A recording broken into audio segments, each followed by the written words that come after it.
तो मुद्दे के पहले मैं सबसे पहले आपको ये बात बताना चाहती हूँ कि हमारे आंदोलन की परमिशन हमें मिली थी और वो परमिशन पुलिस ने कल शाम को 4 बजे रद्द की।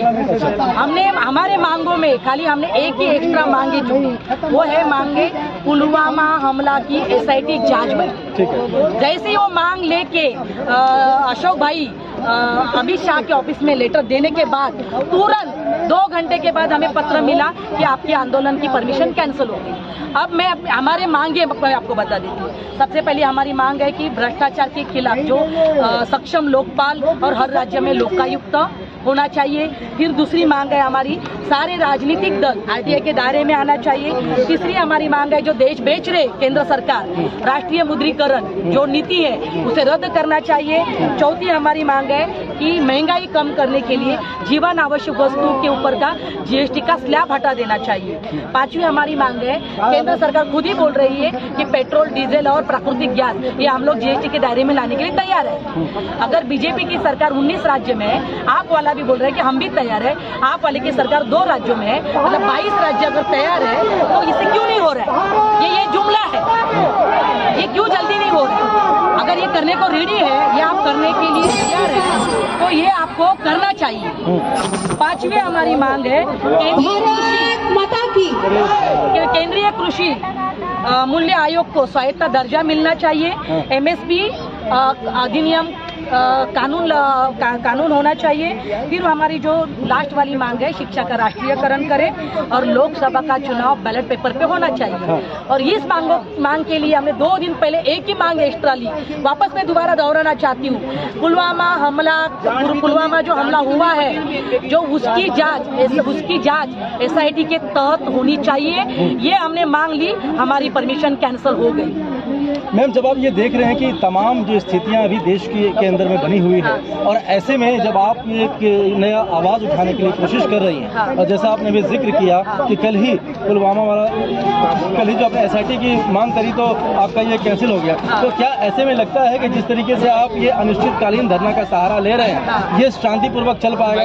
तो सबसे पहली बात है कि जैसे अनिश्चितकालीन अनशन का हमने बोल दिया, उन्होंने तो 4 बजे कैंसिल किया।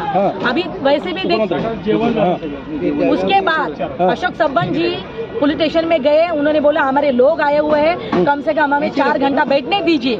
इसीलिए हम आज 2 बजे तक हमारी परमिशन है, उसके बाद ये परमिशन हमारी कैंसिल है, हम आंदोलन नहीं कर सकते। पुलिस ने बोला कि हम सबको जेल में डाल देंगे। बहुत सारे बाहर से लोग आए हुए हैं। ये देखिए, हम शांति प्रदर्शन करना चाहते हैं, हम हिंसा से काम नहीं करेंगे। हम शांति प्रदर्शन से यही आंदोलन पूरे देश में खड़ा करेंगे और यही रामलीला मैदान में बहुत जल्द से जल्द ये आंदोलन होगा और उसके लिए हम कोर्ट से पूरा रितसर परमिशन लेके ही दरिया पे। तमाम मांगों का आपने यहाँ पे जिक्र किया है, लेकिन क्या आपको लगता है कि जिस लोकपाल की डिमांड आप अभी कर रहे हैं, कुछ वर्ष पहले जब अभी मौजूदा सरकार दिल्ली में है, इन्होंने भी ऐसा ही मांग उठाया था और निष्कर्ष के रूप में इनको मुख्यमंत्री के रूप में यहाँ पे चुना गया दिल्ली के अंदर। तो ऐसे में क्या लगता है कि अन्ना हजारे के ही नेतृत्व में जो आप ये आंदोलन कर रही हैं, इससे भी कुछ एक नया मुद्दा, एक नया चेहरा हमें देखने को मिलेगा क्या? तो सबसे पहली बात मैं आपको सबके TV चैनल माध्यम के तहत बोलना चाहती हूँ कि मैं राजनीति में जाने वाली नहीं हूँ। ये मेरा स्टेटमेंट है, मैं कोई पक्ष पार्टी निकलने वाली नहीं हूँ। सुनिए, आप देखिए, अभी तो बोल, अभी इसके बाद देखिए, अगर देश में परिवर्तन लाना है तो कोई भी अंदर जाके देश में परिवर्तन नहीं ला सकता है। देश में परिवर्तन लाना है तो आपको बाहर रह के ही देश में परिवर्तन ला सकते हैं। आम मानस के साथ खड़े होके ही आप, केंद्र सरकार हो या राज्य सरकार हो, उसके तहत आप हमारे मुद्दे की मांग पूरी करके ले सकते हैं। लेकिन ऐसी मांग पूरी होती नहीं है ना मैम, जब तक आप सरकार में नहीं बैठेंगे आपके बातों को कहाँ सुना जाता है? देखिए, ऐसे बहुत सारे NGO और बहुत सारे ऐसे कार्यक्रम होते हैं जिसके तहत सरकार बोलती है कि ठीक है कर देंगे, लेकिन वो मांग पूरी होती नहीं है। मैं आपको एक बात करना चाहती हूँ कि जैसे कि अरविंद जी सत्ता में चले गए, सारे काम पूरे हुए जो वो करना चाहते हुए नहीं हुए। केंद्र सरकार में मोदी जी ने तो इतने बड़े बड़े वादे किए थे, हर एक खाते में 15-15 लाख आएगा। 15 लाख छोड़िए, 15 पैसा आया। मतलब जो सत्ता में जाने वाला इंसान है वो कुछ कर नहीं पाएगा, लेकिन जो बाहर रहने वाला इंसान है वो सरकार को जैसा चाहिए झुका सकता है। अन्ना खुद बोलते हैं कि मतलब अन्ना ने बोला था कि सरकार को झुकाना है तो सब मिलकर सारे जनताओं ने मिलकर आंदोलन चलाना चाहिए। सरकार का नाक दबेगा तभी उसका मुंह खुलेगा, तभी हम हमारी मांगी पूरी करेंगे। ईवीएम और बैलेट पेपर से जो मांग आप लोग कर रहे हैं चुनाव का कि चुनाव इस तरीके से होना चाहिए, तो क्या नहीं लगता है कि फिर वो पुराने वाले दिन को आप वो वापस लाना चाहते हैं? जब वो धोखाधड़ी होता था, बैलेट पेपर लेके उड़ जाते थे लोग। मैंने ये नहीं कहा, मैंने ये कहा कि मैं ईवीएम हटाने की बात नहीं मैंने बोला है। मैंने इतना ही बोला है कि ये लोकसभा का चुनाव बैलेट पेपर पे होना चाहिए। मैंने ईवीएम हटाने की बात नहीं बोली। मैं वापस मेरा स्टेटमेंट देखिए, ये लोकसभा का चुनाव अगर सच में सब लोग बोल रहे हैं कि बाबा इसमें काला पानी कुछ भी है, तो लोकसभा का चुनाव बैलेट पेपर पे करिए और दूध का दूध पानी का पानी।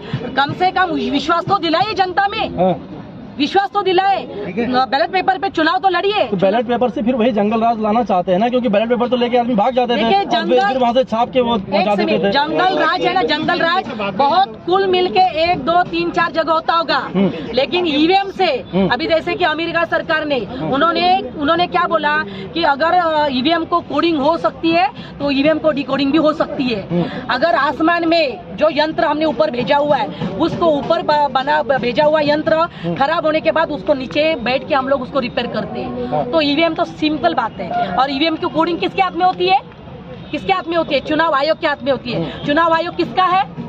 आज चुनाव आयोग केंद्र सरकार के अंडर में है और केंद्र सरकार भले आज मतलब जो विपक्षी पार्टी को भी दे दिया ना भाई, आप बराबर है, जा सकते हैं, बैठ सकते हैं, बराबर है। लेकिन फिर भी मैं ये कहना चाहती हूँ कि ये जो पारदर्शिता लानी है तो लोकसभा का खाली चुनाव, मैंने राज्यों का चुनाव नहीं बोला है, लोकसभा का चुनाव बैलेट पेपर पे होना चाहिए। और ऐसा क्यों होता है कि जब जब इलेक्शन हमारे समीप होता है तभी आप लोगों की नींद खुलती है और तभी ऐसे रामलीला ग्राउंड या जंतर मंतर ऐसे जगहों को आप लोग चुनते हैं, निशाना बनाते हैं कि वहीं पे बैठ के हमारा जो है। अब मैं बताती हूँ आपको, जब चुनाव आता है तो बड़े बड़े गाजर दिखाए जाते हैं। ये गाजर कौन दिखाता है? राजनीतिक दल दिखाते हैं और क्या बोलते हैं कि हम सत्ता में आएंगे तो हम ये करेंगे वो करेंगे। अब चुनाव आने वाला है, चुनाव आने वाले आज जनता भी उनको गाजर दिखाएगी कि हमारे लिए काम करो, उसके बाद ही हम देखेंगे कि बाबा तुम्हें बिठाना है नहीं बिठाना है। हमारी जो मांगे हमें पूरी करे ये मांगे, अगर ये मांगे पूरी नहीं करेगी तो वो सत्ता में बाद में नहीं बैठ पाएगी। तो आज यदि आप 2 बजे के बाद में यहाँ से चले जाएंगे तो फिर क्या इसका क्या हम इसकी पूरी तैयारी करेंगे, कोर्ट से पूरा परमिशन लेंगे, क्योंकि ये क्या है केंद्र सरकार परमिशन देती भी है और अनशन के 1 दिन पहले कैंसिल भी कर सकती है। इसीलिए हम हमारे सिक्योरिटी के लिए हम कोर्ट में जाएंगे, कोर्ट में डालेंगे और पार्टी इन पर्सन मैं खुद सुप्रीम कोर्ट में फाइट करके मैं परमिशन लाऊंगी। उसके बाद मैं ये रामलीला मैदान पे बैठ के मैं बड़ा आंदोलन करूंगी। तो ये फिर माना जाए कि अब एक बड़ी आंदोलन की आगाज जो है वो शुरुआत हो गई है। भले ही आज ये बंद हो रही है, लेकिन आने वाले दिनों में दिल्ली के बहुत कम समय में दिल्ली के गली गली में फिर वही अन्ना जी का पोस्टर और अन्ना जी की बातें और आपकी बातें दिखेगी। सभी लोग कल्पना जी के साथ